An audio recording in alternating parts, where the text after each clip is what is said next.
उद्या गुढीपाडव्याच्या अनुषंगाने फडके रोडला आणि पूर्ण डोंबिवलीकरामध्ये मोठा उत्साह असतो आणि त्या ठिकाणी नववर्ष स्वागतासाठी मोठ्या प्रमाणात लोकांची गर्दी असते. त्या दृष्टीने काही आम्ही उपाययोजना केलेल्या आहेत. गार्डा सर्कल येथून जी अवजड वाहनं येणार आहेत त्यांना आम्ही बंदी केलेली आहे, जेणेकरून ते फडके रोड या ठिकाणी येणार नाहीत.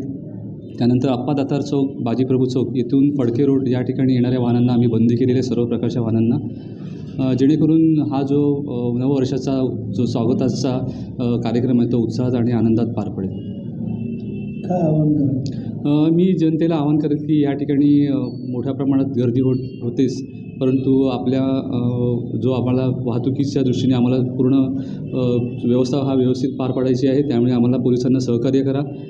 कमीत कमी वाहनांचा जर लोकांनी वापर केला तर त्याप्रमाणे लोकांची रस्त्यावर पार्किंग होणार नाही आणि गर्दी होणार नाही.